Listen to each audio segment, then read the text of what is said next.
दिल्ली में पूरी तरह से प्रतिबंध था, इसके सेल और प्रोडक्शन तक प्रतिबंध था, लेकिन उसके बावजूद पटाखे जले हैं। देखिए, इसमें दो बातें हैं। पहली बात तो ये है कि जिस तरह से पिछले 3 दिनों से दिल्ली में प्रदूषण का स्तर लगभग 215 तक पहुंचा था, उसके बाद कल पटाखों को जलाने की जो घटना हुई है, उससे प्रदूषण के स्तर में बढ़ोतरी हुई है। जबकि ये बात सामने आई है कि दिल्ली के अंदर बहुत सारे लोगों ने पटाखे नहीं जलाए, लेकिन कुछ जगहों पर टारगेटेड तरीके से पटाखे फोड़े गए और बड़ी मात्रा में फोड़े गए। एनसीआर के अंदर भी पटाखे फोड़े गए। दिल्ली के लोगों के मन में तो ये बात थी कि हमें जो हवा अच्छी हुई है उसे खराब नहीं करना है, लेकिन जिस तरह से भारतीय जनता पार्टी एक जिम्मेदार पार्टी होने के बावजूद उनके जिस तरह से नेता लोगों को उकसा रहे थे, और उसका परिणाम आज दिल्ली को झेलना पड़ रहा है।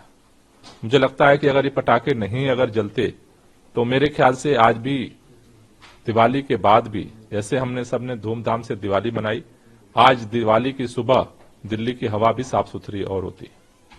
तो मैं दिल्ली के लोगों से यही कहना चाहता हूं कि आप भारतीय जनता पार्टी जो जिस तरह से लोगों को बहकाने का काम करती है उसमें ना आए, क्योंकि अल्टीमेटली इसका असर तो हमारे ऊपर ही हो रहा है।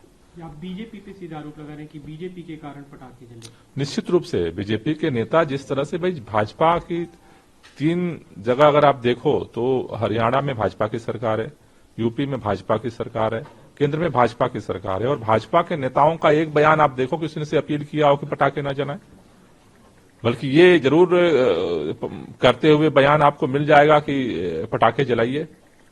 तो मेरे ख्याल से इस पर भाजपा को भी पुनर्चिंतन करने की जरूरत है। इस तरह की चीजों से मतलब कल कितने सुकून में सारे लोग थे, अब आज प्रदूषण का स्तर बढ़ गया। इसका एक सिर्फ कारण आज की तारीख में पटाखे जलाना।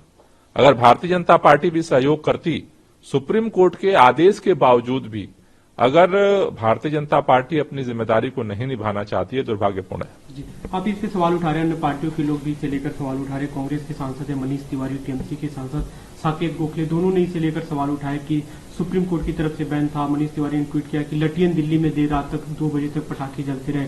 साकेत गोखले ने कहा है कि दिल्ली पुलिस की पूरी तरह से जिम्मेदारी थी कि इसको इम्प्लीमेंट कराना, लेकिन वो पूरी तरह से फेल साबित हुई। बात केवल दिल्ली पुलिस की नहीं है, हरियाणा पुलिस की भी है, उत्तर प्रदेश पुलिस की है। तीनों जगह की पुलिस भाजपा के पास है।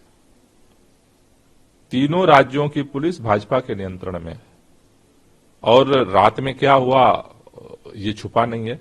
जबकि सामान्य तौर पर लोगों ने पटाखे नहीं जलाए, कंसंट्रेटेड एरिया में पटाखे जलाए गए।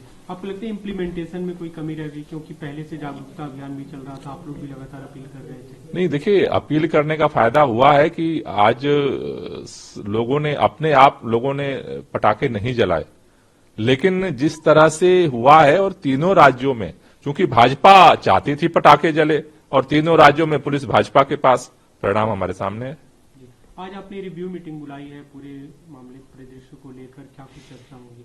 नहीं, अभी तक जो पूरे दिल्ली के अंदर और पूरे एनसीआर में जो प्रदूषण की स्थिति है, जो अभी उसके लिए नियंत्रण के लिए अलग अलग जो इन्फोर्समेंट का काम चल रहा है, अलग अलग जो नियम लागू हैं, उनकी क्या स्थिति है, तो सारी परिस्थितियों पर आज समीक्षा करेंगे।